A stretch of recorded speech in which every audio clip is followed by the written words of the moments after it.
Hello everyone, Douglas Waltz, Old Man Comic Book Reviews, coming at you at this sweaty day in Kalamazoo. A very small amount of comic books. There's one I'm going to save for last. We have Amazing Spider-Man 48.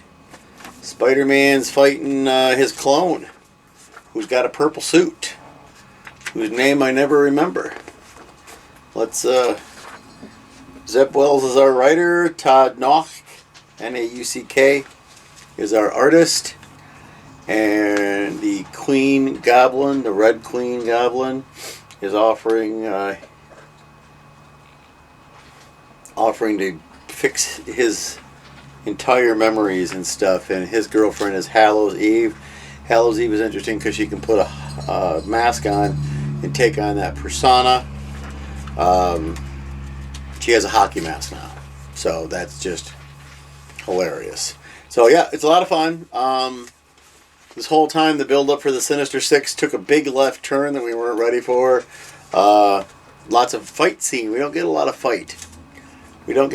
Scene, which is kind of nice. A little change of pace. We'll see how it goes next issue, though. This was good. Spider-Man's been good for a while. One we haven't had in a little bit, number 3 of Orcs the Gift.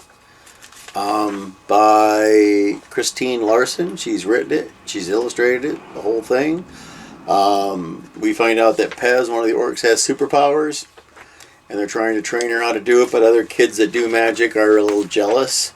We also see how in the orcs book how the afterlife works. You just wander around, and every so often you can see stuff. So, yeah, it's a very informative, dense issue. We find out that they've been lied to about their orc history for some time now. And I don't know how many issues this is supposed to get, but if she wants to keep making orc books, I will keep buying orc books. Here we go. This is supposed to be called Power Girl. You see it says Crush on it. But it's Power Girl. Power Girl number 8. This is a House of Brainiac tie-in, so blah. Writer is Leah Williams. Penciler is Eduardo Ponsica. Inker is Julio Ferreira. And we find out that Power Girl, who can bust her way through an entire building, is incapable of rollerblading. She does not have the... She makes the joke about being top-heavy, which I thought was funny.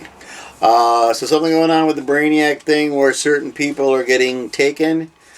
She's not, because they don't recognize her as a super being, because she's not the same as them. So, interesting. And the... Brainiac has hired the Zarians, otherwise known as Lobo, and his race. The only thing is, last thing I remember, the Zarians are all dead. So I don't know if they changed that, never told me. I never got the memo, kids. This is alright, though. Power Girl's in it. They make a joke. It's funny. Number 8 of Project Cryptid.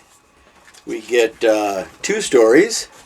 Devil's Advocate. Darren Bennett is our writer. Steve Ellis is the illustrator.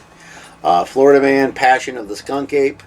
Matt Leggetti is our writer. Stephen Yalwell is our illustrator. I don't know. Jersey Devils, the illustration is pretty. It's kind of being played for laughs. It's being a kind of a joke thing. So is the Florida one, to be honest. They're both kind of jokey. I do like the illustration for the Devil better than the Florida Man, but at the same time, it's like I don't know. I think I would like a scary cryptid story, maybe, or something where they're not making fun of them. That would be fun, but it was still fun to read. All right, here we go. You ready, folks? You ready? Can you see from there? Maybe. Ready for this? Universal Monsters has given us what we've all wanted. Issue 1 of the new series, Creature from the Black Lagoon Lives. Yes. I don't know how to say this guy's name. The one writer is Dan Waters.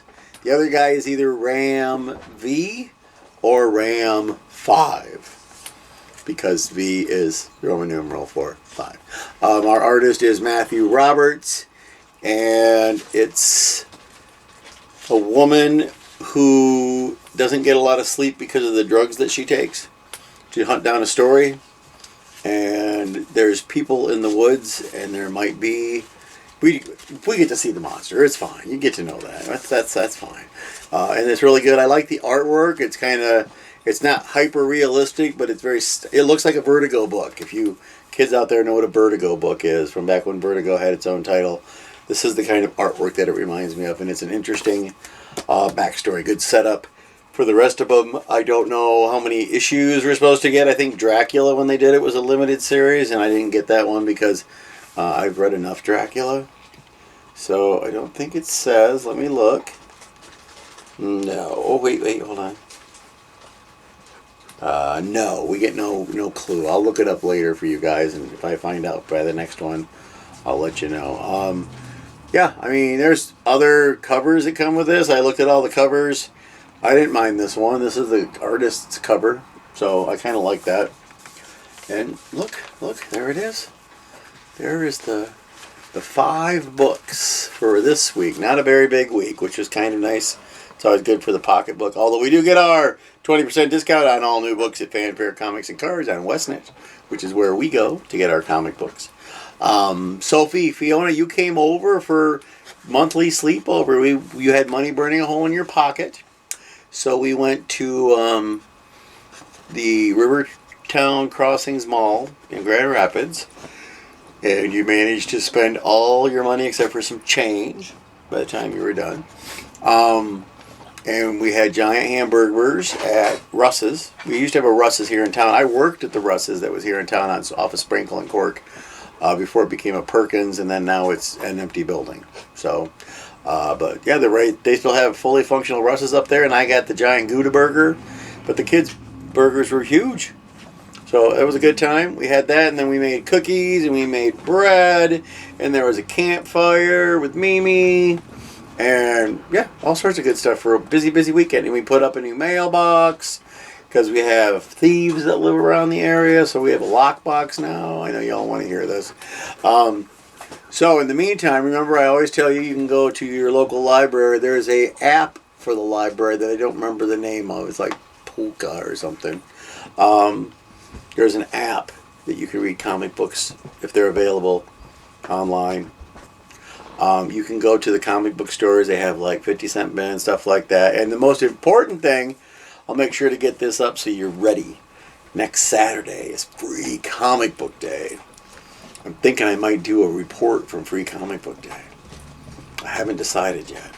It'd be kind of a pain. If I did it, I'd probably do it on my phone instead of this way with my legitimate camera on a tripod. I might just do it on my phone. We'll see. I haven't decided. There you go. So in the meantime, do you want to do the thing? The superhero thing? There are 2 superhero and 3 not superhero. So the nons win this week. And in the meantime, go read a comic book.